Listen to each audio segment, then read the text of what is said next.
మహేశ్వర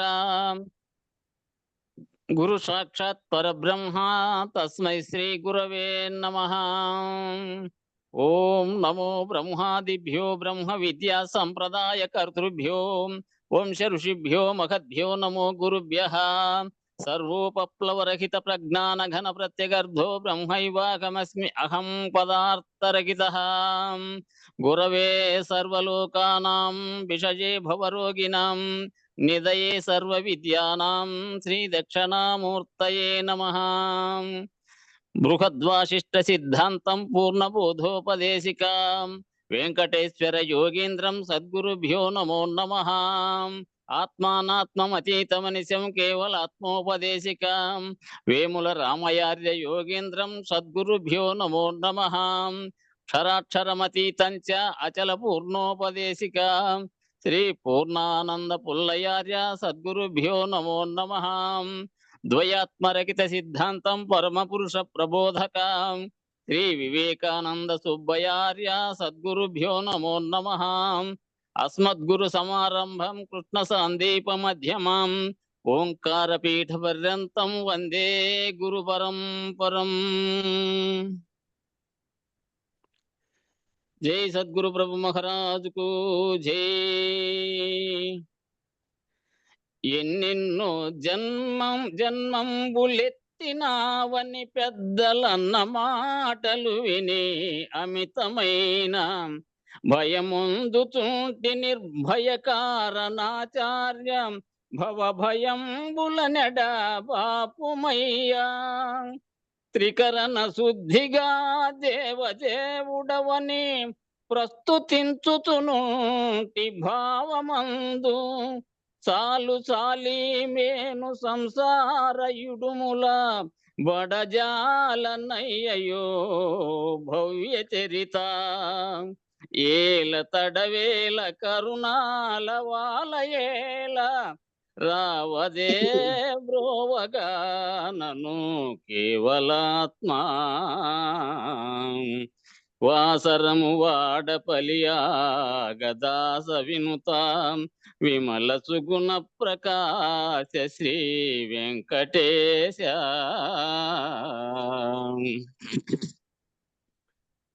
మోసమాయను జీవ చూడగా మోక పాశములధికమాయను గాసి జందగ చేస నీ గతి కర్మమే మందు. జీవా మేలుకొనవే.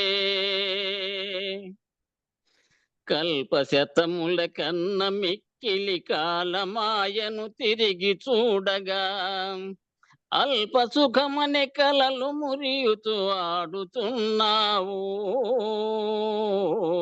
జీవా మేలుకొనవే.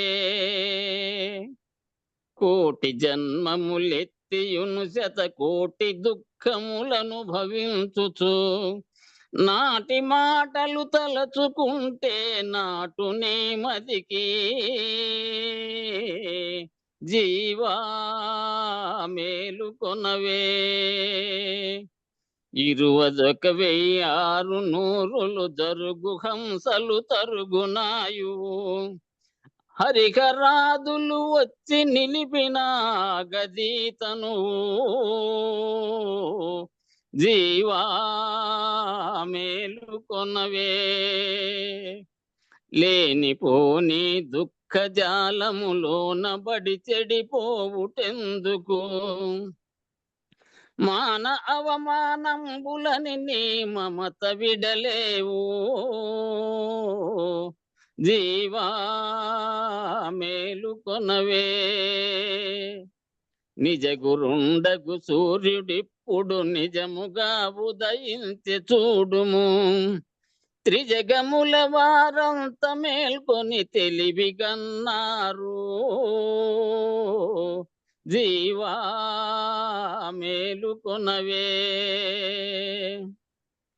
బట్ట బయలును గురుడు చూపిన నట్టు లేఖను పుడమియందున పట్టు విడువక గుట్టు మరువక దిట్టమైపోవే. జీవా మేలుకొనవే. మాయతనువై మాయతానై మాయ పనులను చేయుతును మరి. మాయతన మర్మంబుగననే మాయమైపోవు. జీవా మేలుకొనవే. ద్వాదశి షోడశులనే జలధార కర్ణములందు చోకిన బాధలన్నీయు తొలగి నీవిక భ్రాంతి నొదెలెదవు. జీవా మేలుకొనవే. భాగవత శ్రీకృష్ణ దేశిక ప్రభువరుండిటు రాని వచ్చెను. వేగ గణితను మన ధనంబులు వీడి శరణనవే. జీవా మేలుకొనవే. పీలుక నా శంకరుండని పిలచి ప్రభువరుండేలినాడట. మూల మూలే నట్టి ఎరుకను ముంచి వేసిరట. జీవా మేలుకొనవే. మోసమాయను జీవ చూడగ మోగ పాశములధికమాయను. గాచి జందగ చేసని గతి కర్మమే మందు. జీవా మేలుకొనవే. జై సద్గురు ప్రభు మహారాజుకు జై. శ్రీ పూర్ణానంద పుల్లయార్య సద్గురు ప్రభు మహారాజుకు జై. శ్రీ వివేకానంద బండారు సుబ్బయార్య సద్గురు ప్రభు మహారాజుకు జై. జై గురు. జై గురు. జై గురు. జై గురు. అందరికీ జై గురప్ప. అందరికీ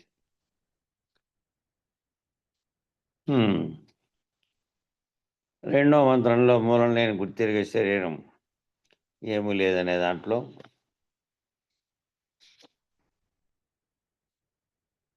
ఎరుకోత్పత్తి కాటి నుంచి విశ్వానికి మూలం నా పుట్టుక గిట్టుక ఎరుక పుట్టుట మగుట శరీర లక్షణం కూడా విచారణ చేసుకున్నాం. ఇంకా అండపిండ బ్రహ్మాండాలుగా కనిపించేటువంటి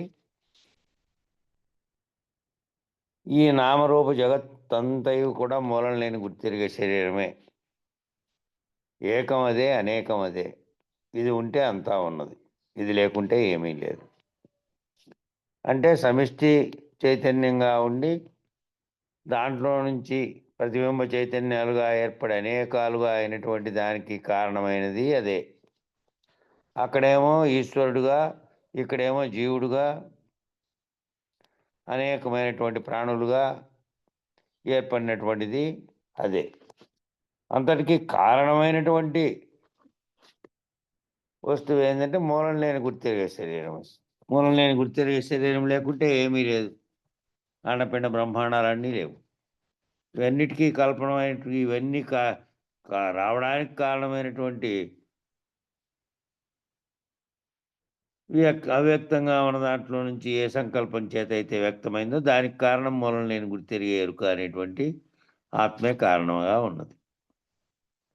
ఇది ఉంటే అంతా ఉంది, ఇది లేకపోతే ఏమీ లేదు. అది లేదు, గుర్తెరిగేది లేకపోతే ఏమీ లేదు. గుర్తెరిగేది ఉంటే సర్వము ఉన్నది. ఇది ఉంటే కర్మలు జనన మరణములు గలవు. గుర్తెరిగే దాంతోనే వ్యవహారం చేస్తున్నావు. గుర్తెరిగే దాంతో ఆ ఎరుకతోనే సర్వకార్యములు చేస్తున్నావు. ఆ కార్యముల యొక్క ఫలితాలైనటువంటి ఆ కర్మముల యొక్క ఫలితాలు అనేటివి కూడా దానివల్లే ఉన్నాయి. కాబట్టి జ్ఞానము అనే గుర్తెరిగేది ఉంటే ఈ కర్మం చేసేదానికంతటికీ కారకుడుగా నువ్వు కర్తగా ఉంటున్నావు. అది కనుక నువ్వు లేకుండా పోతే దాని ఫలితాలు నీకంట అంటుతాయనేది లేదు. శరీరం జడంగా ఉంది. శరీరం తనకు తానుగా నిర్ణయించుకొని ఏ పాపపుణ్యాలు అది చేయదు. ఈ పాపపుణ్యాలు చేయడానికి కారణమైన వస్తువు ఇదే ప్రేరేపిస్తుంది ఏ పని చేయాలని. ఏ జ్ఞానం అయితే మూలం లేని గుర్తిరిగే శరీరంగా ఉన్నదో ఈ జడ శరీరంలో దానివల్ల. కాబట్టి అది లేకపోతే ఏమీ లేవు. అది లేకపోతే కర్మలు లేవు, జన్మ మర్మములు, జననము మరణములు కూడా లేవు. ఎందుకంటే ఇది చైతన్య స్థితిలో ఉండి ఇదే మళ్ళీ ఈ శరీరం పోయిన తర్వాత మోసుకెళ్ళి తన యొక్క ఫలితాలని, తన కర్మ ఫలితాలను అనుభవించడానికి ఉపాధిని ఎత్తుకుంటోంది, మళ్ళీ ఉపాధి ధరిస్తోంది జన్మించి. కాబట్టి ఈ ఎరుక భ్రమచేత తోపించి, ఈ ఎరుక అనేది భ్రమచేత తోపింపబడుచున్నది.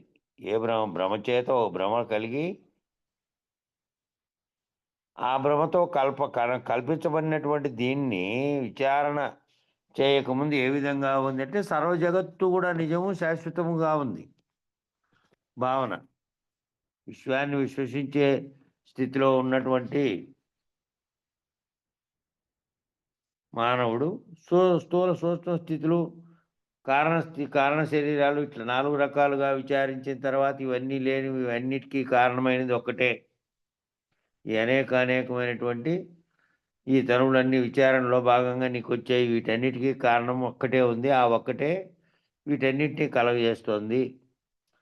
వీటన్నీ తోపింపు చేయడానికి, భ్రమలు కలగడానికి, మాయ చేత ఇదంతా తోపించబడడానికి కూడా కారణం అదే.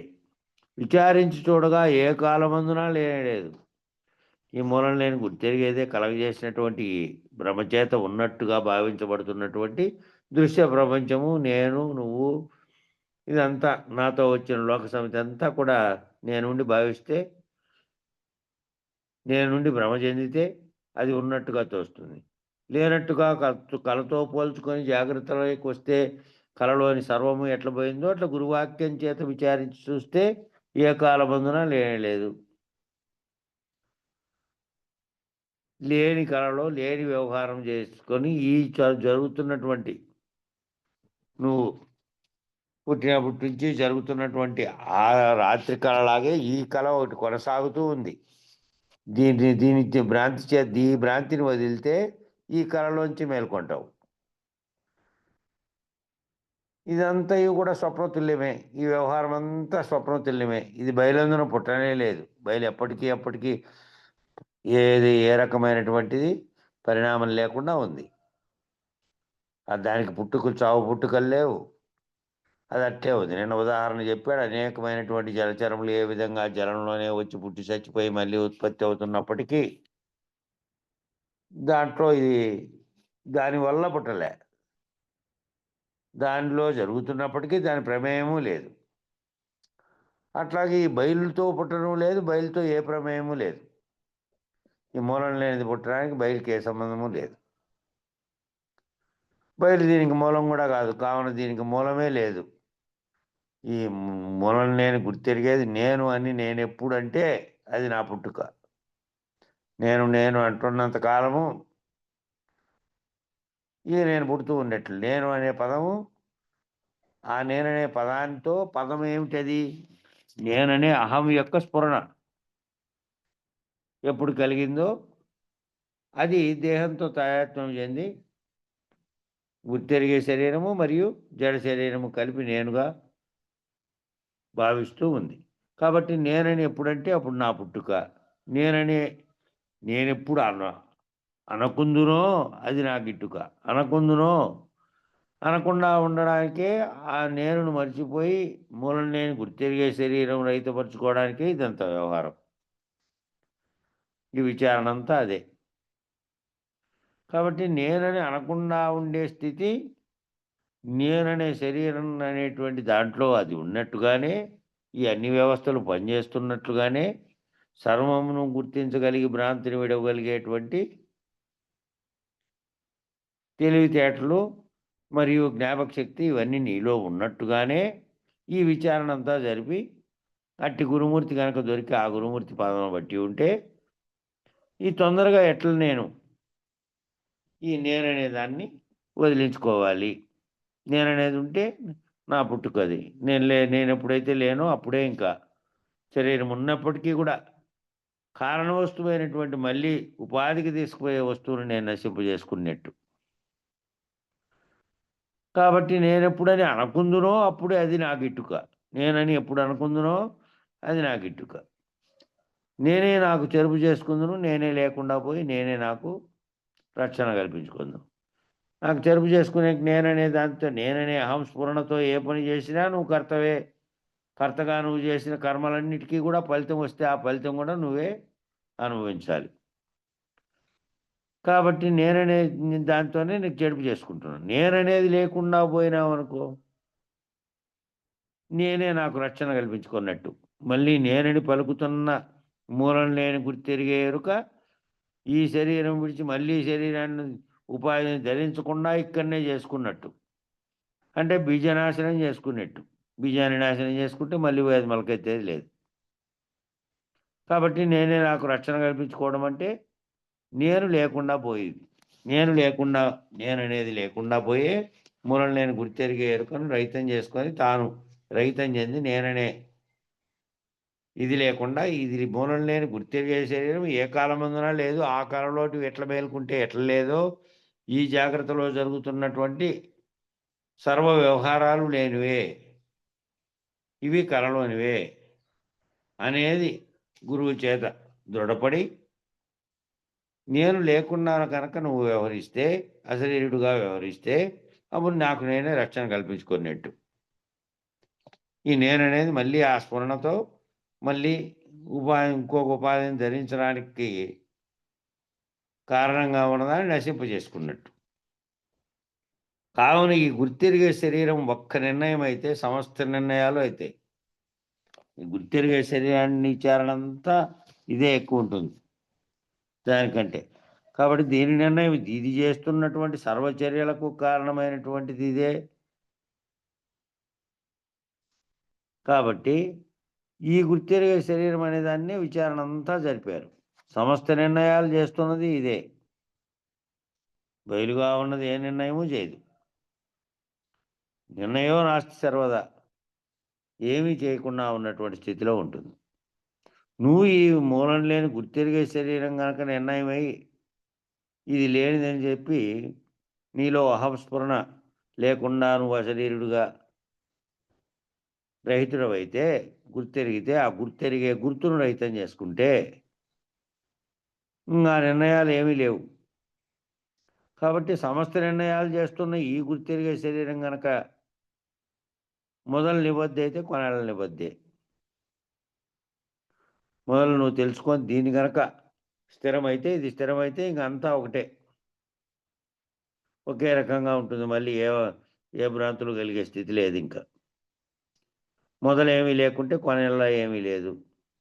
కాబట్టి మొదలే ఇది ఏమీ లేదు అనే నిర్ణయానికి రావాలంటే మూలం లేని గుర్తెరిగే శరీరం మీద జరుగుతున్న విచారణే పూర్తిగా నువ్వు నిర్ణయం చేసుకుంటే ఆ కళతో పోల్చి అనేక సార్లు స్వప్న దృష్టాంత ప్రకరణంలో చెప్పినారు. ఈ జరుగుతున్నదంతా నువ్వు రాత్రి కళలాగా పగులు కళ జరుగుతుంది. మళ్ళీ నిద్రావస్థలో సర్వజగత్తును మర్చిపోతున్నావు. అట్లా దాని నిర్ణయం చేసుకొని దానితో పోల్చుకొని నువ్వు ఏ సమయమందు కూడా లేనివాని వలే కనుకుంటే నీ కళ్ళ ముందు చలనాలు జరుగుతున్నప్పటికీ విక్షేపం చెందేటువంటి పరిస్థితులు వచ్చినప్పటికీ విక్షేపం చెందకుండా నువ్వు సర్వభ్రమరహితంగా ఉంటే, భ్రాంతిరహితమై ఉంటే ఇక ఏమీ లేదు. ఎప్పటి పరిపూర్ణం స్వతసిద్ధమై నిలిచి ఉన్నది. ఆ పరిపూర్ణం స్వతసిద్ధమై ఉంది, అచలం స్వతసిద్ధమై ఉన్నది. ఇది పోగొట్టుకొని దాన్ని ఎతుకులాడే పని ఏం లేదు. అది అప్పటికీ జగత్తు ఉన్నా లేకపోయినా ఈ సృష్టి అనేది జరగకపోయినప్పటికీ అంతా ఖాళీగా ఉన్నటువంటి ఉత్త బట్టబయలే ఉంది. ఎప్పటికీ అదే ఉంది. దాంట్లో మూలం లేనిదే మధ్యలో వచ్చింది. ఈ సర్వమును చేసింది, ఈ సర్వమును కల్పించింది, మళ్ళీ ఈ సర్వమును తానే విచారించింది. ఈ సర్వమును తానే విచారించి తన మూలము తనకే మూలం లేదని, ఉన్నది ఒక్కటే ఉన్నదని, ఇది లేనిదని గుర్తెరిగి ఆ గుర్తెరిగిన గుర్తుతోనే గుర్తెరిగే దాంతోనే గుర్తురహితం చేసుకుంది. దానికి కారణమైనటువంటి అటువంటి గురువు దగ్గరికి అశరీరుడైన గురుమూర్తి నీకు నేను రహితపరిస్తే నువ్వు ఆ విధమైనటువంటి స్థితిలోకి వచ్చావు. కాబట్టి ఎప్పటి పరిపూర్ణము స్వతసిద్ధమై అచలం అట్లే ఉంది. విచారణ అంతా ఈ గుర్తెరిగే శరీరమే. దీన్ని కనుక్కొని ఈ నిర్ణయాలు సమస్త నిర్ణయాలన్నీ కూడా ఇదే చేసింది. ఈ నిర్ణయాలు చేసేదాన్ని రైతపరుచుకుంటే నిర్ణయం నచ్చరవదు. ఇంక నిర్ణయం చేసేది లేదు. నిర్ణయం చేయాల్సిన పని లేదు ఇక. కాబట్టి ఇది అత్యధికంగా విచారించినది. ఎక్కడ విచారించి ఏ గ్రంథంలో చూసినా అత్యధికంగా విచారించాల్సింది ఇదే.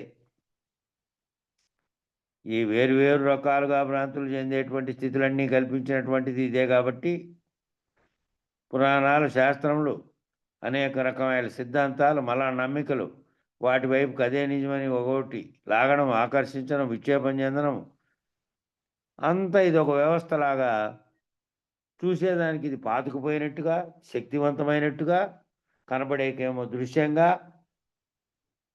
అదేదో కనపడనిది ఇది బాగుంది, ఇది సర్వము ఇదే కదా, అది ఎప్పుడు కనపడదు వినపడదు అనుకుంటే అది శాశ్వతంగా ఉంది. ఇది అశాశ్వతంగా ఉంది. నువ్వు ఉన్నంతసేపు, నువ్వు భావించినంతసేపే ఉంది. నువ్వు శరీరంలో ఉన్నట్టుగానే నీ గుర్తెరిగేది పని చేయకపోతే నీ శరీరము లేదు, నువ్వు గుర్తెరిగేది లేదు. కాబట్టి ఏది గుర్తెరిగి ఏది సర్వమునకు కారణమైందో దాన్ని రైతపరచుకోవాలి. కాబట్టి ఇంత విచారణ అంతా దాని మీద జరిగింది. ఇట్లా మొదటిది రెండోది అయిపోయినాయి. మొదటిది ఏంది? ఉత్త బట్టబయలులో ఏమీ లేదు. అది ఎప్పటికీ ఈ జగత్తు లేదు, నువ్వు లేవు, నేను లేవు, నాతో వచ్చిన లోక సమితి అంతా కూడా మధ్యలో మూలం లేకుండానే ఒక సంకల్పం వ్యక్తమై, ఆ వ్యక్తమైంది మళ్ళీ అనేకాలతో కలిసి, తన్మాత్రలతో కలిసి, గుణాలతో కలిసి మలిన స్థితిలోకి జగత్తు నేను అనేటువంటిది అంతా వ్యాప్తి చెంది ఏకం అనేకం భవతి అనే పద్ధతిలో వచ్చింది. అంతా విచారణ చేసి చూస్తే ఉన్నది అట్లే ఉంది. ఉన్నది కారణము కాదు, ఉన్న దాంట్లో ఏమీ లేదు, ఉత్తబట్టు బయలే ఉంది. ఇంక రెండోది విచారించినది, ఈ విచారణకు ఈ నువ్వు నేను ఈ కల్పితమైనటువంటి సర్వ జగత్తు సర్వ నిర్ణయాలు చేస్తున్నది ఏదో దాని గురించి రెండోది విచారించింది. దానికి మూలమే లేదని విచారించిన తర్వాత, ఉన్నది అదేనని విచారించిన తర్వాత, తాను రహితం చెందేటువంటి ఈ మూలం లేని గుర్తెరిగే శరీరం లేకుండా ఉంటే, శరీరం ఉన్నట్టుగానే దాన్ని తెలుసుకొని ఏ దాంతో తెలుసుకున్నావో దాన్ని కూడా వదిలి ఉంటే నిర్ణయించిన దాన్ని, ఇంకా అది కూడా లేదు, దానికి స్థానమే లేదు. కాబట్టి నేననేది ఉంటే, నేననేది ఉన్నంతకాలము పుట్టుక, నేను పోతే గిట్టుక.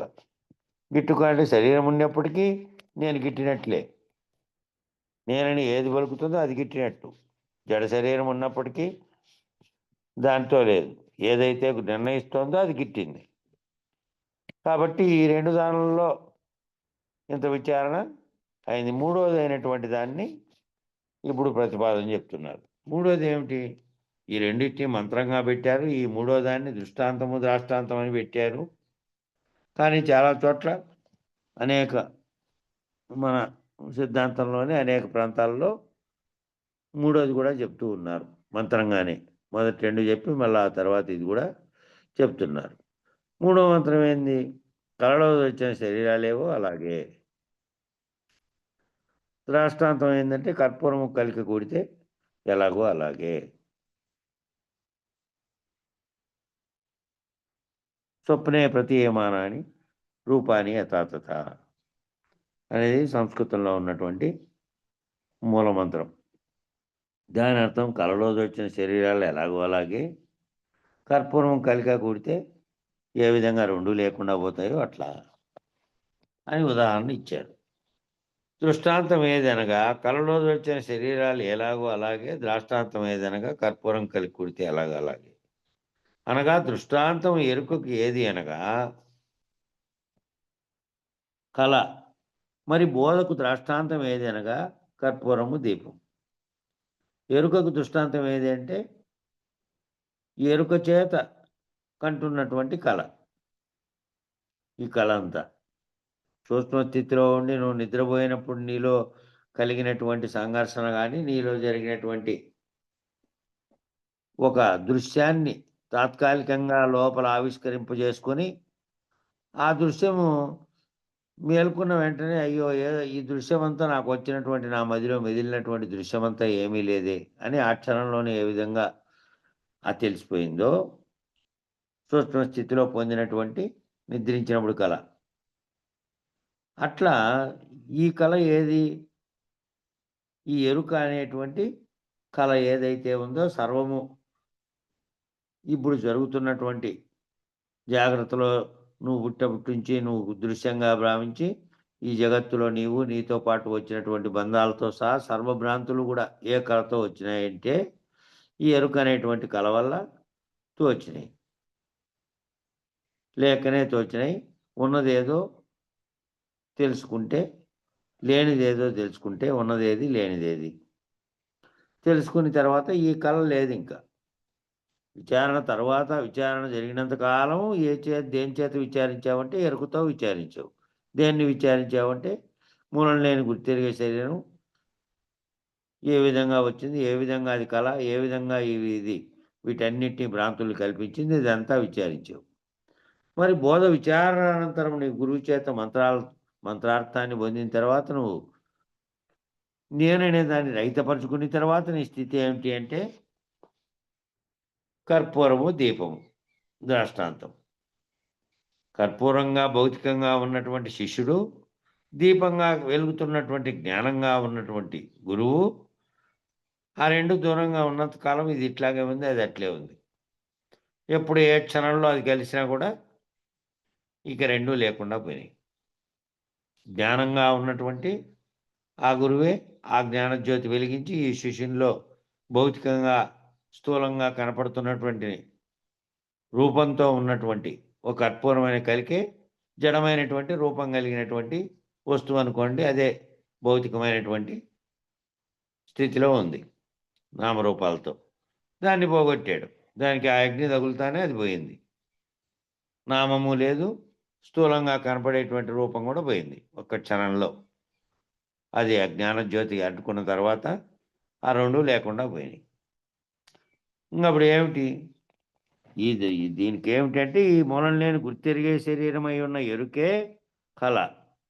ఆ కళకు మేల్కేదనగా గురు శిష్యులు ఇరువురు కూడి పరిపూర్ణ బోధన బాగా విచారించి సూదిమోపన సందు లేకుండా అంతటా నిండి ఉన్నది ఒక్క బయలేనని ఊహతో ఎరిగి దృఢపరుచుకొని అట్టి బయలుంది గుర్తెరిగే శరీరం మొదలేమీ లేక కొనకు ఏమీ లేక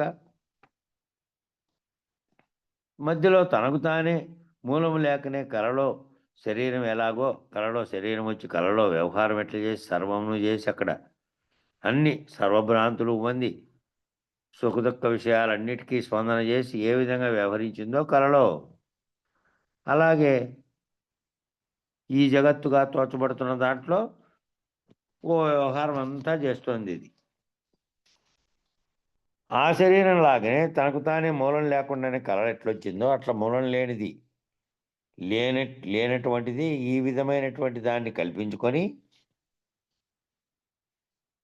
ఉన్నది బయలుగా నుండి ఏ క్షణంలోనూ ఏ రకమైనటువంటి నిర్ణయాలు చేయకుండా దేనికి కారణం కాకుండా ఎప్పటికీ ఒకే రకంగా పరిణామం లేకుండా ఉంటే దాంట్లో ఈ మూలం లేనిది వచ్చి సర్వమును కల్పించుకొని సర్వమును చేసింది. మధ్యలో తనకు తానే మూలం లేకనే కల శరీరం ఎలాగో అలాగే తోస్తూ ఉన్నదని ఈ విచారణ ద్వారా తాత్పర్యం చేసుకుంటే గురు శిష్యులు ఇరువురు కూడా ఒకరు కర్పూరం వల్లే ఆశ్రయించినటువంటి శిష్యుడు, ఆ శిష్యుని యొక్క రూపాన్ని నామము రూపము రెండు రహితపరచడానికి అగ్ని అనేటువంటి జ్ఞానం అనేటువంటి జ్వాలతో ఆ రెండు కలిసినాయి. ఆ రెండు కలిసి విచారణ అనంతరము ఆ రెండు లేనివేనని రెండు రహితమైనవి. వెలిగించిన అగ్ని ఆరిపోయింది, వెలిగించబడినటువంటి కర్పూరం తన పేరు రూపం రెండు కోల్పోయింది. అట్లా వారికి మునుపున్న గుర్తును వదిలి వారు మునుపున్న గుర్తునంటే ఏ ఎరుక చేత అంతా కూడా మునుపు భ్రాంతి చెంది విచారణ చేసి అంతా విచారణ చేసిన తర్వాత నాకు మూలం లేదనేది గుర్తెరిగిందో ఆ గుర్తును కూడా వదిలి బయలెరుకలను రెండింటినీ విడిచి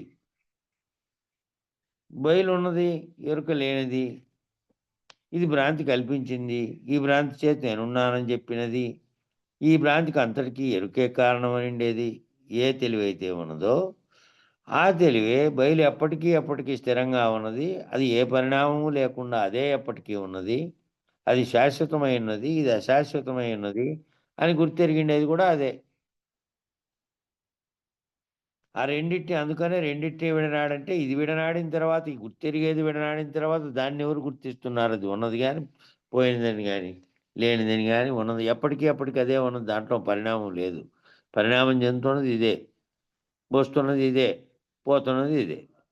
కాబట్టి ఇది పోయిన తర్వాత చెప్పేకెవరున్నారు? చెప్పే గుర్తు ఏమీ లేదు. అది ఉన్నదని గాని, ఇది లేనిదని గాని, లేనటువంటి స్థితిలోకి నువ్వు పోయినావు. కలలోంచి మేల్కొన్నటువంటి వాడు వెంటనే కల మొత్తంగా పోయి ఏమీ లేకుండా పోయిందో, అలా ఏమీ లేనటువంటి ఏమీ లేకుండా పోయింది. ఏమీ లేని ఏమీ కాని స్థితిని, ఈ రెండిటిని విడిచి ఏమీ లేని ఏమీ కాని స్థితిని పొందుటయే ఈ కలకు మేల్క. ఈ జాగ్రత్త అనే దాంట్లో ఈ విచారణ, ఈ సర్వము జరుగుతున్నటువంటిదంతా ఈ దేని నుంచి వచ్చింది? మూలం లేని గుర్తెరిగే శరీరం నుంచి వచ్చింది. దానితో పుట్టినప్పటి నుంచి ఇప్పటి వరకు దానితో తాదాత్మ్యం చెందుతూ మళ్ళా ఆ తర్వాత అది లేనిదని, అది లేని మాయ చేత లేకనే తోస్తున్నటువంటి భ్రాంతి అని విచారణ చేసావు. విచారణ చేసిన తర్వాత అది లేకుండా పోయిన తర్వాత అది గురువాక్యం చేత మళ్ళీ దాంతో నీ భావనలో అనుసంధానం కావాలి మళ్ళా. మంత్రము మంత్రార్థము ఏ విచారణ చేత అయితే గురువు మంత్రము మంత్రార్థం చెప్పి మళ్ళీ నేను రైతపరిచినారో అది నీ భావనలో గుర్తెరిగిన తర్వాతనే పోతుంది. భావనలో గుర్తెరగకుండా ఇది విచారణలో గుర్తెరిగి విచారణలో ఈ విషయమంతా తెలిసి విచారణలో అంతా తెలియబడింది. తెలియబడినప్పటికీ ఏ భావనలో ఇది కలుగుతోందో ఆ కలుగుతున్నటువంటిదంతా ఏ వ్యవహారంలో ఎప్పుడు ఏం చేసినప్పటికీ కూడా బాహ్య ప్రపంచంలోకి వెళ్ళిపోయిన తర్వాత కూడా విచారణ అనంతరం రహిత స్థితి ఎలా ఉండాలి అని అంటే భావనలో ఏ కాలమందున కూడా ఈ దృశ్యంగా ఉన్నటువంటిది నిజానికి కలే అని దీని అనంతరం నువ్వు భావనలో గుర్తెరగల. ఆ స్థితిలోనే ఉండాలి. ఆ స్థితిలో ఉంటే అప్పుడు ఏమవుతుంది? ఏం మాట్లాడేకి నువ్వు ఏంది ఏంది లేకుండా నిర్వాసన మౌన ముద్రా స్థితి అని పరిపూర్ణ దాంట్లో ఎలుపుకుర్తి ఏరు వెంకటరామచంద్రరావు గారు దాంట్లో పరిపూర్ణ దర్శనంలో చెప్పారే అట్లా. ఏం మాట్లాడేది లేదు. నిన్ను ఎవరన్నా వచ్చి శిష్యుడు ఈ దీనన్నిటికీ కారణమైనది ఏది, కారణం కానిది ఏది, ఈ ఈ రకమైనటువంటి తాత్కాలికమైనటువంటి దీని నుంచి నేను విడిపడాలి, అనేక జన్మలకు కారణమవుతున్న దాన్ని ఎవరో వచ్చితేనే అప్పుడు నువ్వు ఆ మౌనముద్రా స్థితిలో నుంచి లేనెరకలోనే మళ్ళీ శిష్యునికి బోధించా శిష్యుని యొక్క లేనెరకతో తోస్తున్న జగత్తునంతటిని విడిపించి రైతుని చేస్తావు. ఆ స్థితి భావనలో వచ్చిన తర్వాత మళ్ళీ నువ్వు ఏదంటే అడుగుతామని అడిగేటందుకు శిష్యుడు లేడు. ఆ స్థితి దాకా పోయిన తర్వాత గురువు లేడు. శిష్యునికి మునుపున్న ఎరుక లేదు. ఆ విధంగానే చెప్పేటందుకు గురువు లేడు. ఇద్దరు లేనటువంటి రహిత స్థితి వస్తుంది.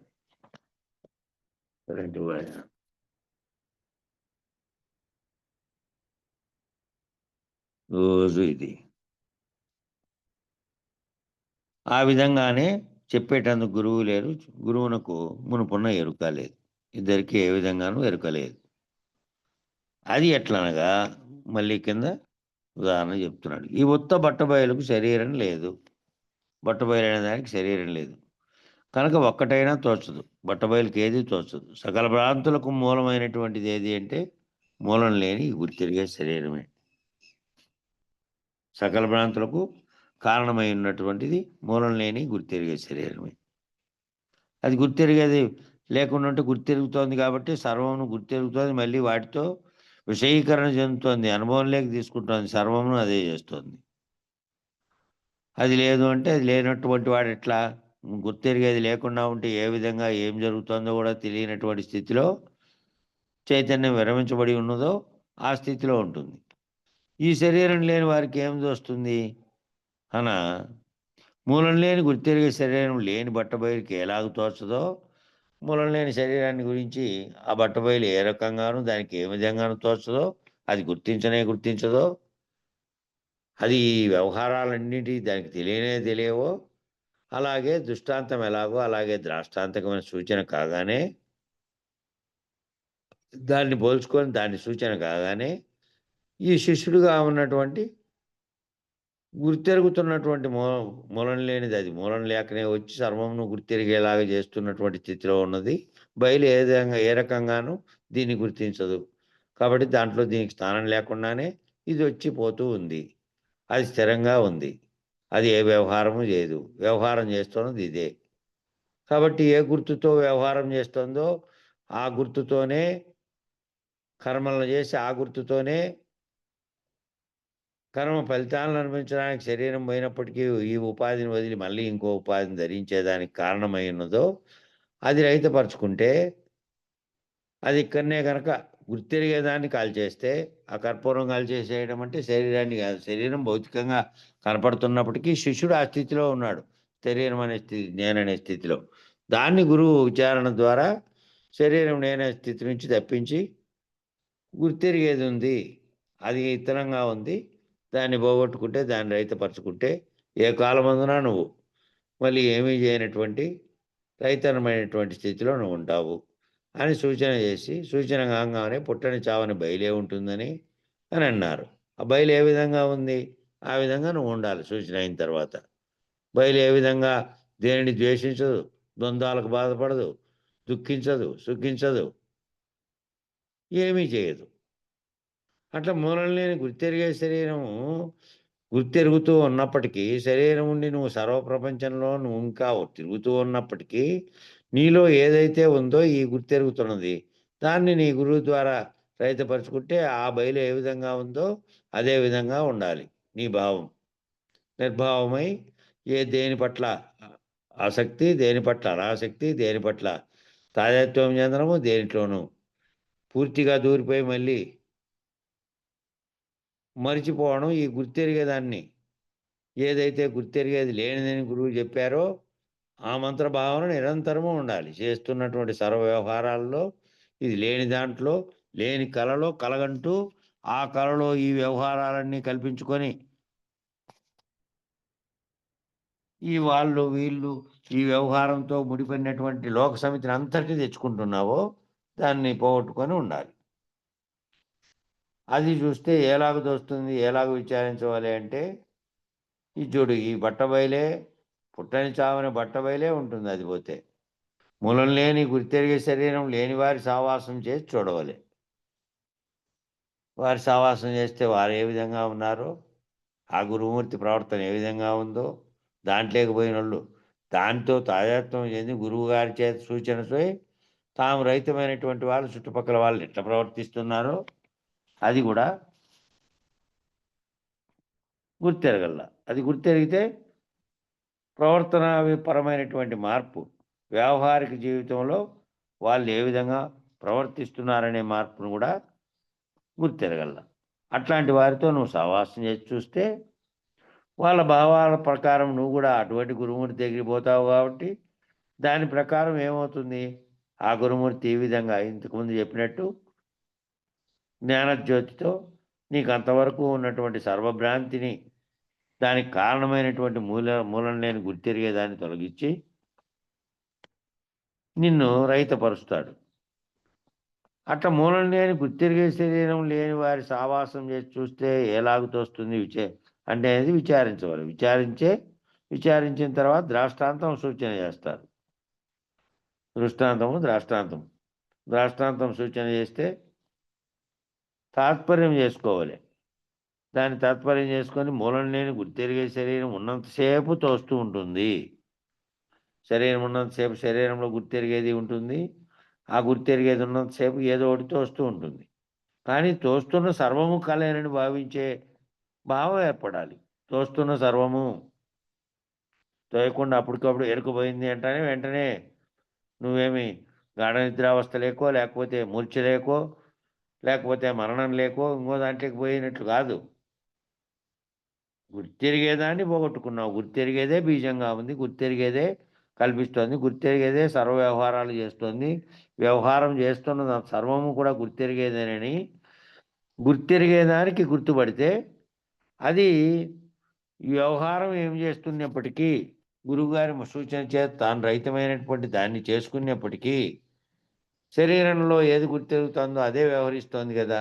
దాంతోనే నడుస్తున్నాం, పడుకుంటున్నాం, లేస్తున్నాం, చూస్తున్నాం, వాకిలి తీసి వాకిలి అంటే పోతున్నాం. ఎట్లా పడితే అట్లా గుర్తెరిగేది లేదు కాబట్టి గోడను పోయి తగలట్లే. ఇవన్నిటిని గుర్తిస్తున్నాం, చుట్టుపక్కల ఉన్న వాటిన్నిటిని గుర్తిస్తున్న వాటివి అవన్నీ కలగా భావించేది ముందు కావాలి. గుర్తిస్తున్నవి, చేస్తున్నవి, వ్యవహరిస్తున్నవి అన్నిటినీ కలగా భావించి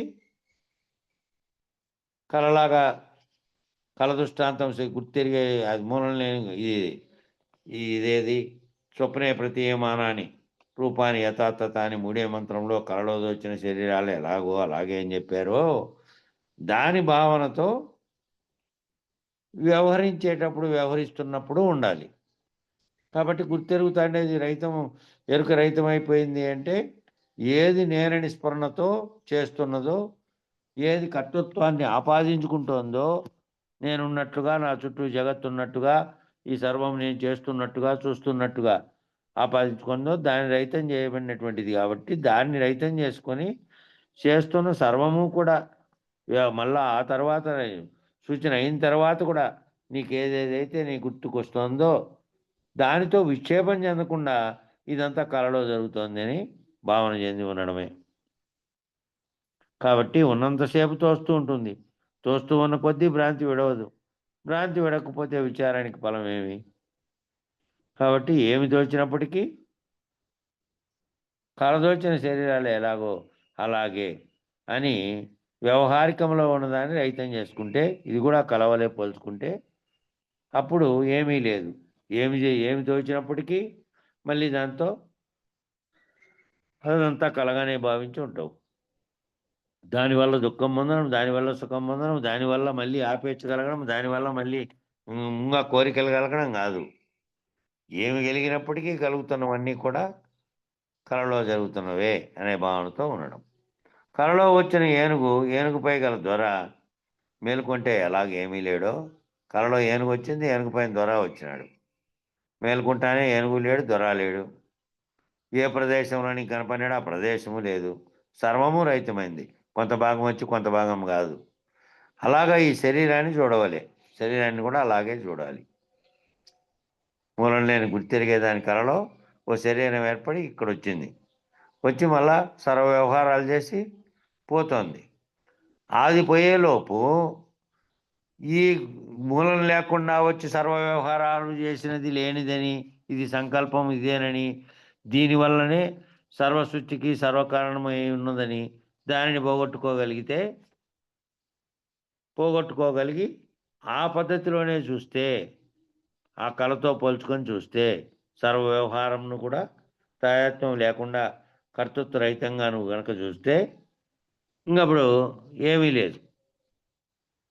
ఏమీ లేదో ఏనుగుపై గల ద్వారా కళలోంచి మేలుకుంటాను ఏ విధంగా కళలో వచ్చింది లేదో అట్లాగే గురుమేల్క వచ్చేది ఈ 3 మంత్రాలని ఆ రెండేమో ఒకటి మూలం లేని గుర్తెరిగేది, అదే సర్వమును కల్పించింది. ఒకటేమో దీనికి కారణం కాకుండా ఉన్నటువంటిది, ఏనాడు దీనిని గుర్తించండి, ఎప్పటికీ శాశ్వతమైనది, పరిణామం లేనిది, పుట్టని చావంది.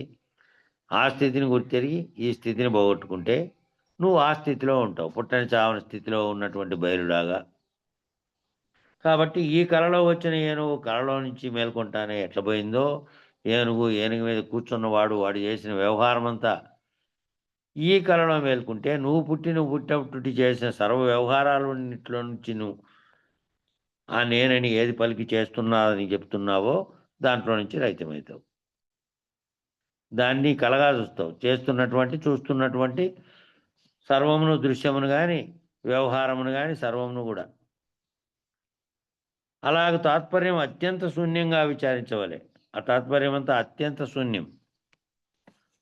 నీవు లేకపోయిన తర్వాత నేను భావించేది లేకపోయిన తర్వాత ఏ విధంగా శూన్యమై ఉందో ఆ విధంగా ఎప్పుడు కూడా బయలు ఏ విధంగా ఉందో ఆ విధంగా ఉన్నటువంటి స్థితి తాత్పర్యం కావాలి.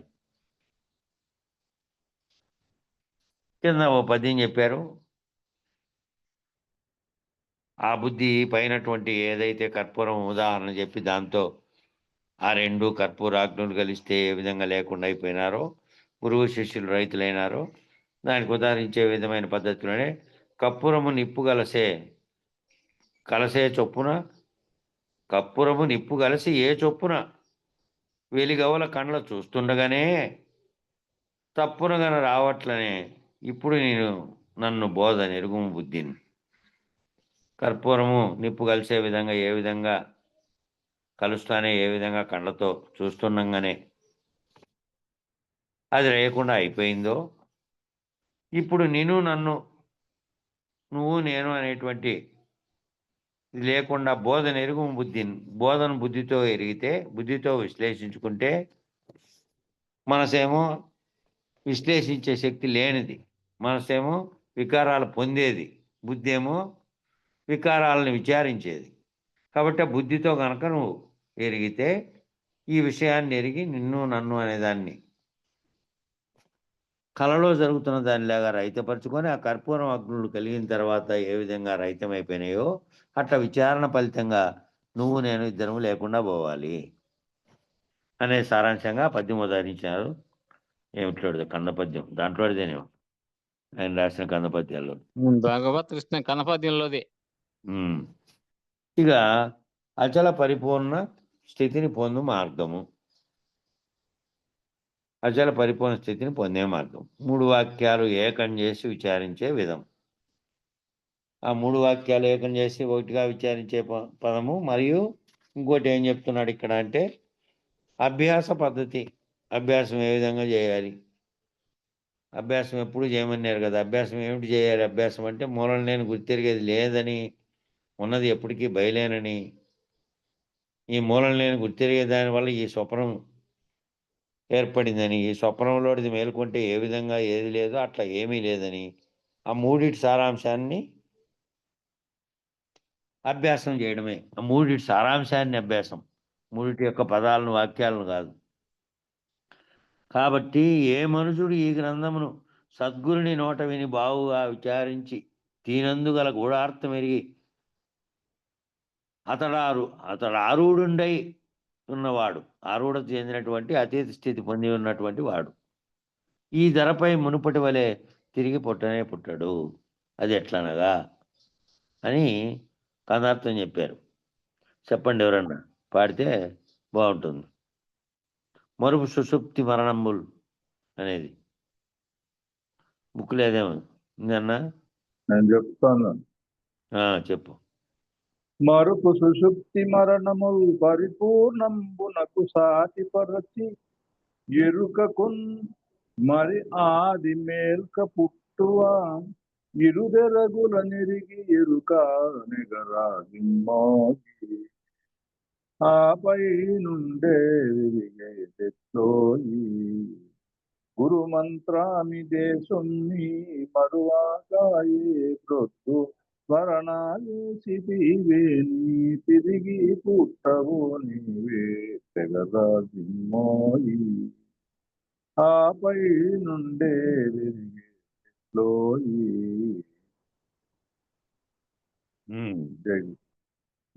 కందార్థం చెప్పారు. ఆ మూడింటిని ఏకం చేసే పద్ధతిని, మరియు ఆ ఏకం చేసిన 3 మంత్రాల భావాన్ని అభ్యాసం చేసేది ఏ విధంగా, దాన్ని అభ్యాసం చేయాలి.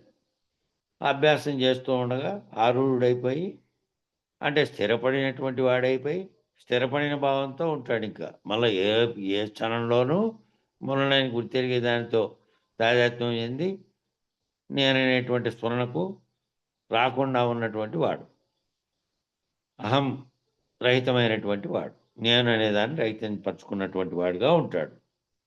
ఆ మూడింటిని భావం ఎరిగి అభ్యాసం చేసినటువంటి వాడు. ఇంకా ఇక్కడ చెప్పినటువంటి గంధార్థంలో అనగా మరుపు సుషుప్తి మరణములను పరిపూర్ణ స్థితికి సాటిపరచి మరపు చెందావు. ఆ విషయం మళ్ళీ గుర్తు చేసుకొని నీకంతగా నీకుగా గుర్తు చేసుకొని, లేదా ఎవరైనా గుర్తు చేయగా మళ్ళా మరుపులోంచి మెలకువలోకి వచ్చావు. ఆ మరుపు చెందినప్పుడు ఏమైంది? ఆ విషయము మరుగున పడింది.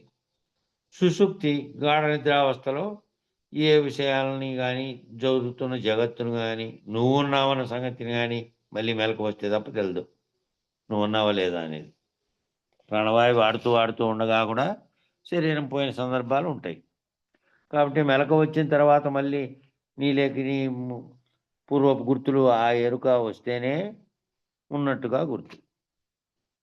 అట్లాగే మరణము, శరీరం మరణించింది, ఏంది దాంట్లో గుర్తెరిగేది లేదు. గుర్తెరిగేది అంతవరకు ఉంది, దాన్నే ఆ ఉపాధినే ఆవరణగా చేసుకొని ఉంది. అది పోతానే అది వెళ్ళిపోయింది. ఇంకా ఏది గుర్తెరిగేది ఉందో అంతకుముందు జగత్తుగా భావించి తానుగా వ్యవహరించి సర్వమును చేసి దాని ఫలితాలను అనుభవించడానికి పోయిందో అది అక్కడ లేదు. కాబట్టి ఈ మూడిట్లోని విషయాలను అప్పుడు ఏ నిర్ణయము చేసే స్థితిలో లేదు. మరణంలో ఏ నిర్ణయం చేస్తుంది? శరీరం మరణించిన తర్వాత గుర్తెరిగేది ఏ నిర్ణయం చేస్తుందా? గాఢ నిద్రావస్థలో చేసిందే, మరుపులో చేసిందే. అట్లా దాన్ని సాటిపరచి అని ఎందుకన్నారంటే ఈ వ్యవహారం అనేటువంటి కళలోంచి నువ్వు గురుమూర్తి యొక్క మంత్రోపదేశాలతో వాటి అంతరార్థ భావనతో నీ భావం కలిసి నువ్వు జరుగుతున్న వ్యవహారంలో ఉండంగానే శరీరం ఉండంగానే శరీరంలో గుర్తెరిగేది ఉన్నట్లుగానే గుర్తెరిగే దాంతోనే ఈ విచారణ చేసి దేనితో ఆ విచారణ చేశావో అది లేనిదని ఎప్పటికీ కేవలం కళ్ళలో తోచినట్టు తోచిందని, అది పుట్టనే లేదని, ఉన్నది ఒక్కటేనని, బయలులో దానికి స్థానం లేదని, ఆ ఉన్నది బయలేనని, అది ఎప్పుడు పుట్టదు సావదు, పరిణామ వికారములు చెందదు, దేన్ని కూడా గుర్తించదు. గుర్తు రహితమైనటువంటి స్థితిలో ఎప్పటికీ కూడా దానికి గుర్తే లేదు. ఆ విధమైన గుర్తు నీ గుర్తును నువ్వు రహితపరుచుకుంటే దీనికి సాటిపరిచవలైన ఆ పైన ఏం చేయాలి? ఎరుక యొక్క పుట్టుక, ఎరుక యొక్క మేలుక, ఈ రెండు విధములు విచారించవలను. ఎరుక పుడుతోంది, ఎరుకలో నుంచి మేల్కొనడం. విచారించి గాఢ మూఢ నిద్ర యందు. నిద్ర అన్నప్పుడు ఏమీ తెలియదు కాబట్టి దాన్ని మూఢంగా పోల్చినాడు. గాఢంగా అని ఎందుకు పోల్చాడంటే ఏ కదలికలు నీకేం జరుగుతుందో కూడా తెలియదు గాఢ నిద్రలో. సాధారణమైనటువంటి నిద్రలో ఇంకా సూక్ష్మ స్థితి పనిచేస్తూ ఉంటే కళలన్నీ కలుగుతూ ఉంటాయి, కళలు కల్పితమవుతూ ఉంటాయి అంతకవే మూలం లేకుండా. అట్లా గాఢ నిద్ర ఎందుకు ఏమింది?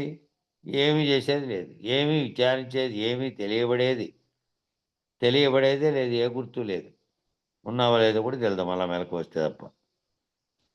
ఎరుకను లేకుండా చేయవలను. ఈ విచారించి ఏం చేయాలంటే గాఢ నిద్ర ఎందు ఏ విధంగా లేదో అట్లా ఈ మరుపు, సుషుప్తి, మరణాలను ఏ విధంగా ఆ మూడు స్థితుల్లో ఏ విధంగా గుర్తెరిగేది, ఎప్పటికీ కూడా గుర్తెరిగేది పని చేయకుండా ఉన్నాయో ఆ స్థితుల్లో ఉన్నట్టుగానే విచారించిన తర్వాత ఎరుకను ఏ విధంగా లేకుండా చేయాలి? ఎరుకను అనేది ఆ మేల్కొన్నప్పుడు వ్యవహారం చేస్తున్నటువంటి ఇప్పుడు జాగ్రత్తలో చదువుతున్నాం, వింటున్నాం, కంటున్నాం, చూస్తున్నాం, ఇంకా కాసేపు పోతే వ్యవహారాలు లేకపోతాం. పోయినప్పటికీ ఆ పోతున్నదంతా గుర్తెరిగేదంతా కూడా కేవలం కళలో వ్యవహరిస్తున్నటువంటి దానిలాగా తెలుసుకొని దానికి మూలమే లేదని,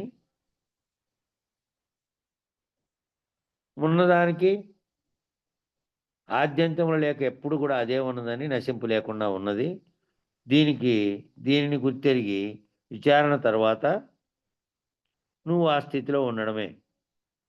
ఆ ఎరుకను వదిలి ఎరుక లేకుండా చేయవాలంటే గాఢ నిద్ర ఎందున గుర్తెరిగే ఎరుక లేకుండా పోయినచో ఆ పైన అంతటా నిండి ఉన్న అచల పరిపూర్ణం ఏ విధంగా ఎరుగలేము కదా. ఏదైతే ఎరిగిందో ఆ ఎరిగిండేదాన్ని పోగొట్టుకున్నావు.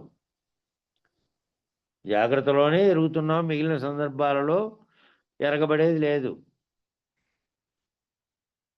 సూక్ష్మ స్థితిలో కలగన్నావు, కానీ మరుపులో, సుషుప్తిలో, మరణంలో ఏ విధమైనటువంటివి లేవు, ఎరిగేదే లేదు. ఆ విధంగా పోల్చుకొని దాంతో ఈ జరుగుతున్న దాంట్లో వ్యవహరిస్తున్నది ఏదైతే గుర్తెరిగేది ఉందో అది లేనిది. అది అప్పుడు ఎక్కడ పోయింది? ఆ నిద్రపోయినప్పుడు అది మిగతా స్థితుల్లో పోయింది కదా, మూర్ఛలో, లేదంటే వ్యవహారంలో, మరుపులో, ఎట్లా పోయిందో దాన్ని ఆ విధంగా గుర్తెరిగి ఆ గుర్తెరిగేది లేకుండా పోయినచో ఆ గుర్తెరిగేది ఏం చేయాలి? గుర్తెరిగేది ఉండి చూస్తున్నటువంటి దానితో తాదాత్మ్యం చెందకుండా ఆ కళలో ఉంది, ఈ వ్యవహారం జరుగుతున్నదంతా కలేను అనే దాంతో పోల్చుకొని, మామూలుగా అయితే పోల్చుకోకుండా ఉండలేరు. మామూలుగా ఎందుకంటే వ్యవహారం కనపడుతోంది కదా అనుకుంటారు. మళ్ళా వ్యవహారాన్ని దాంతో పోల్చుకొని, కళతో పోల్చుకొని కళలోంచి మేలుకుంటే ఎట్లా లేదు అట్లా అట్లా లేకుండా పోయినచో, గుర్తెరిగే ఎరుక లేకుండా పోయినచో, ఆ పైన అంతటా నిండి ఉన్న అచల పరిపూర్ణ బ్రహ్మమును ఏ విధంగా ఎరుగగలము? ఎరిగేది ఎరుకతోనే కాబట్టి, ఎరుక పోయిన తర్వాత అది ఉన్నది, ఇది అనడానికి ఏమీ లేదు. నేను లేను, అనేవాడిని లేను. అనేవాడెవరైతే గుర్తెరుగుతున్నాడో, ఆ గుర్తెరిగేవాడు మూలం లేని గుర్తెరిగే అది కల్పించినటువంటి కలవలే ఈ కళలో వ్యవహరిస్తూ ఉన్నాడు. వ్యవహరిస్తూ ఉన్నప్పటికీ నేననే స్ఫురణ లేకుండా ఉన్నాడు. నేననే స్ఫురణ అనేదే కేవలం కళలో ఉన్నది, చేస్తున్నది, చూస్తున్నది, వ్యవహరిస్తున్నదంతా కళలో ఉన్నదని కళలో దానితో పోల్చుకొని లేకపోయిన తర్వాత ఏ విధంగా ఎరుగగలము? ఎరుగలేము కదా అంటే, నీవున్నది కలగా భావించి నీవు లేనిదిగా నువ్వు స్ఫురణ చెందినప్పుడు, నేను లేను ఏ స్ఫురణ అయితే కలగజేస్తోందో సర్వమును, అది కూడా లేదు. అది లేకుండా రహితపరచబడినటువంటి గురువాక్యం చేత రహితపరచబడి ఆరూఢత చెంది అభ్యాసం చేసి అట్లా అయిన తర్వాత అప్పుడు దాన్ని గుర్తెరిగేవారు లేరు. ఎరగలేము కదా. ఇదే గురుమంత్రముతో ఉన్న మర్మం ఏమి అంటే ఇదే గురుమంత్రంలో ఉన్నటువంటి మర్మం. ఈ గురుమంత్రం మూలం లేని గుర్తెరిగే శరీరం ఏమీ లేదని ప్రతిదినము సత్యం దాకా నిద్ర వచ్చిన దాకా అభ్యాసం చేయవలను అని అనేది కారణం. మనం ఆ విచారంలోనే వచ్చింది. దీన్ని మళ్ళా 3 మంత్రాలు కలిపి విచారం చేస్తున్నాడు కాబట్టి మళ్ళీ ఇక్కడ చెప్తున్నాడు. మొన్న వచ్చిన దాంట్లోనే నేను కాక మొన్న వచ్చిన దాంట్లో చెప్పాడు. అభ్యాసం ఎందుకు చేయాలి అంటే నిరంతరము విక్షేపం చెందే గుణం కలిగి ఉంది కాబట్టి, గుర్తెరిగేదానికి. కాబట్టి అది రహితమైనటువంటి దాన్ని కలగా పోల్చుకొని దానితో విక్షేపం చెందకుండా ఉండే దృఢతరమైనటువంటి భావన కలగాలంటే ఇది అభ్యాసం చేయి. గురువాక్యాలను అభ్యాసం చేసే కొద్ది దృఢమైనటువంటి స్థితిలోకి పోతావు కాబట్టి మూలం లేని గుర్తిరిగే శరీరం లేనే లేదు, ఏనాడు లేదు, ఇప్పుడు అప్పుడు ముందు లేదు, ఎప్పుడూ లేదు, ఎప్పుడూ లేకుండా కేవలం ఈ కళలో తాను వచ్చినట్టుగా పోయినట్టుగా భావన చెందుతోంది అనేటువంటి భావనతో ఉండాలి. ఈ ఉత్తబట్ట బయలు ఎప్పటికీ ఉన్నది, అది ఏ కదలిక లేకుండా ఉన్నది, అది ఏ కాలమందున చలనం లేదు అని ఈ పైన చెప్పినటువంటి 3 స్థితుల్లో గుర్తెరిగేది ఏ విధంగా లేకుండా అయిపోయిందో దానితో సాటిపరుచుకో ఆ 3 స్థితులందు అని చెప్పి ఆ విధమైనటువంటి మళ్ళీ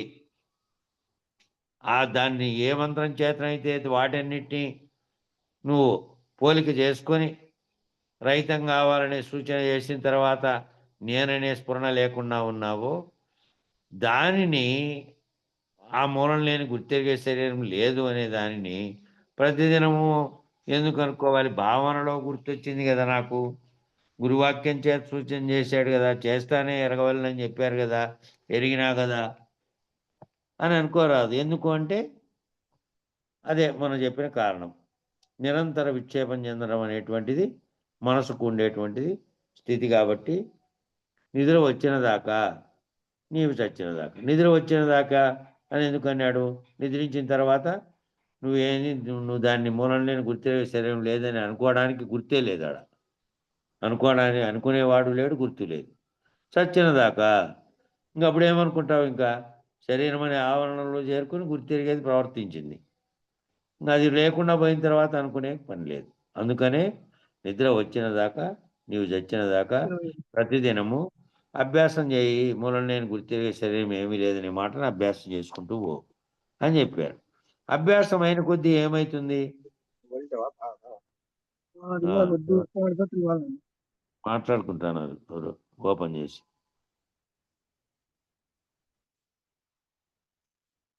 అభ్యాసం అయిన కొద్దీ ఏమవుతుంది అభ్యాసం అయ్యే కొద్దీ ఏమవుతుంది అంటే సుఖదుఖరహితం అవుతుంది. మూలం లేని గుర్తెరిగే శరీరం ఏమీ లేదనే భావన దృఢపడి కనపడుతున్న జగత్తంతటినీ కూడా నేను కలగంటున్నాననే భావన దృఢపడితే, నేను ఏ కాలమందున లేను అనే భావన దృఢపడితే, ఉన్నాను, వ్యవహరించినాను, చేశాను, కీర్తి పొందాను, ఇవన్నీ సాధించాను, అవన్నీ ఛేదించాను, ఏమీ లేదు. అంతా కలలో చేశావు అంతే. కాబట్టి ఆ భావన నీకు దృఢమయ్యే కొద్దీ ఏమవుతుంది అంటే, అభ్యాసం అయిన కొద్దీ సుఖదుఖరహితం అవుతుంది. కాబట్టి నిద్ర వచ్చే వరకు, నీవు వచ్చే వరకు గురుమూర్తి చెప్పినటువంటి మూలం లేని గుర్తెరిగే శరీరం ఏమీ లేదనే మంత్రాన్ని జపించుకోమని చెప్పారు. ఎందుకు అంటే ఇంక మూడు జాగ్రత్తలోనే కదా అది విక్షేపం చెందేది, భావించేది, చేసేది. మిగతా వ్యవస్థల్లో ఏమీ చేయలేదు. కలలో ఒకవేళ ఎన్ని చేసినప్పటికీ, కలలో కొట్టినప్పటికీ, నరికినప్పటికీ, వ్యవహారం చేసినప్పటికీ, కలలో ఇంకోటి జరిగినప్పటికీ, లేదా నువ్వు రకరకాలైనటువంటి వ్యవహారాలు చేసినట్లు కల వచ్చినప్పటికీ ఏమీ లేదు.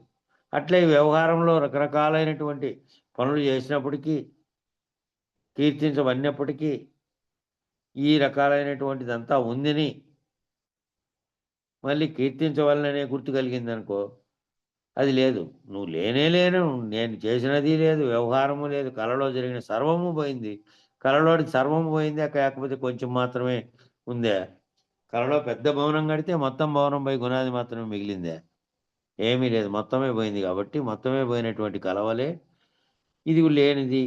కాబట్టి వ్యవహారంలో చేస్తున్నప్పుడు అభ్యాసం వ్యవహారంలో విక్షేపం చెందుతుంది. కాబట్టి వ్యవహారంలో మార్పు చెందుతుంది. కాబట్టి మనసుతో భావన చెందుతుంది. కాబట్టి దానితో తాదాత్మ్యం చెంది మళ్ళా భావ విక్షేపం జరిగి వికారాలు కలిగించుకుంటుంది, కోపం తెచ్చుకుంటుంది. వాడు అవతలోడు మాట్లాడేదాన్ని బట్టి కొట్టడానికి పోతుంది, తిట్టడానికి పోతుంది, లేదంటే ఇంకో రకంగా దుఃఖానికి గురవుతుంది, సంతోషానికి గురవుతుంది, ఆనందానికి గురవుతుంది, ఎగిరి గంతేస్తుంది. అన్నీ కూడా జాగ్రత్త వ్యవహారంలో ఇదే చేస్తుంది. కాబట్టి ఈ వ్యవహారంలో విక్షేపం చెందే వ్యవహారంలో నిద్ర వచ్చే వరకు, అంటే నిద్ర వచ్చిన తర్వాత ఏ వ్యవహారము చేయదు, మరపులోనూ చేయదు, మరణంలోనూ చేయదు, మూర్ఛ వచ్చినప్పుడు చేయదు. ఏ వ్యవహారము చేయనటువంటి స్థితి ఏ విధంగా ఉందో అది మెలకువలో ఉన్నప్పుడు నిరంతరము దాన్ని ప్రాక్టీస్ చేసేయండి. నిరంతరము మెలకువలో ఉన్నప్పుడు దీని సర్వమును కలగావు గుర్తెరిగేటువంటి స్థితిలో ఉండండి. అట్లా అభ్యాసం చేస్తూ పోతే అది దృఢపడిన తర్వాత, ఆరూఢత చెందిన తర్వాత అప్పుడు నువ్వే లేని స్థితిలో ఉంటావు. నువ్వు మళ్ళీ నిన్ను అది చెప్పమని ఎవరైనా గురుమూర్తి ఈయన ఆ విధమైన స్థితిలో ఉన్నాడు, ఈయన అశరీరుడై ఉన్నాడు, ఈయన సర్వ విధాలుగా రహితుడై ఉన్నాడు, ఈయన జాగ్రత్తావస్థలో సహా ఎప్పుడు బాహ్య ప్రపంచ వ్యవహారంలో కూడా విక్షేపం చెంది ఈ విధమైనటువంటి ప్రవర్తన కలిగి లేడు, ఈ విధంగా రహితుడై ఉన్నాడనేది ఇతరులు గుర్తించి మళ్ళీ మోక్షస్థితిని కోరి, అదే ముక్తిని కోరి తిరిగి పుట్టనటువంటి దాన్ని ఎవరైనా ఆశ్రయిస్తే అప్పుడు నీలో ఉండే లేనెరకలోనే మళ్ళీ నువ్వు వ్యవహరించి శిష్యునికి చెప్పడానికి అనేకమైనటువంటి అనుభవాత్మక ఉదాహరణలు అన్నీ చెప్పి రైతుపరిచిన తర్వాత మళ్ళీ నువ్వు లేవు. కాబట్టి అప్పటి వరకు అట్లే అభ్యాసం జాగ్రత్తలో ఉన్నంతకాలం గురుమంత్రము, గురువు అయిన తర్వాత కూడా గురువు అయిన వ్యక్తికి కూడా ఉంటుంది కదా. గురువు అయిన వ్యక్తికి ఏమైనా ఎరుక లేకుండా పోయింది అంటే ఎక్కడికి పోయింది, దేహం ఉన్నంతసేపు గుర్తెరిగేది ఉంటుంది, కానీ విక్షేపం చెందడు. విక్షేపం చెందని స్థితిలో దీన్ని కలగా భావించి ఇదంతా ఈ జాగ్రత్త అనే కళను వదిలించుకున్నటువంటి వాడై తాను ఏ కాలమందునా కూడా ఏ వ్యవహారమందునా కూడా కళలో వ్యవహరిస్తున్నట్టుగా భావన చెంది ఉంటాడు. కాబట్టి ఆయన మళ్ళీ లేనెరకలోనే నీకు బోధించే స్థితికి మళ్ళీ వస్తాడు. అంతవరకు అట్లా అయిన తర్వాత కూడా నిన్ను ఏం చెప్తున్నాడు, నాయన నువ్వు ఆ స్థితిని పొంది ఆ స్థితిలో నువ్వు వ్యవహరించే వరకు దీన్ని అభ్యాసం చేస్తే మునుపటి వలె నువ్వు పుట్టడానికి కారణమైనటువంటి మూలం నేను గుర్తెరిగే ఎరుక అనే దాన్ని, ఆ బీజాన్ని రహితం చేసుకున్నావు. కాబట్టి గుర్తెరిగేది లేకుండా అయింది, నేను మళ్ళీ పుట్టవు అని చెప్పాడు. ఇంకా అది ఎట్లనగా అంటే మళ్ళీ దీనికి ఉదాహరణలు చెప్పినటువంటి కొన్ని ఉన్నాయి. వాటితో రేపు చెప్పుకుందాం. అది మళ్ళా సంశయ నివృత్తి, భావాభావ రహిత ప్రకరణం అనేది ఉంది. ఆ 2 ప్రకరణాలు 2 రోజుల్లో పూర్తి అయిపోతాయి. సమయం సరిపోయింది. మంగళం చెప్పండి. ధీర సంతత నిర్వికార నిర్మల నిర్విచార నిత్య నిరాకార అశరీరా సార విహీన సంసార విధూర అవికార నిర్విషయ ప్రచార నిరాధార మంగళము మంగళము సద్గురుదేవా మంగళము మంగళము పుట్టి గిట్టకయున్న ఎట్టి ద్వయరహితంబై నట్టి ద్వాదశి వస్తు గుట్టు దయ బుట్టి అట్టే శిరమున చెయ్యి బెట్టి జన్మము కాడ ముట్ట ఎరుకను వీడగొట్టిన ప్రభురాయ మంగళము మంగళము సద్గురుదేవా మంగళము మంగళము కాల కాలము నొక్క లీల నిలచియుండే చాలా కల ఎరుకకు అవలయ్యే వేళ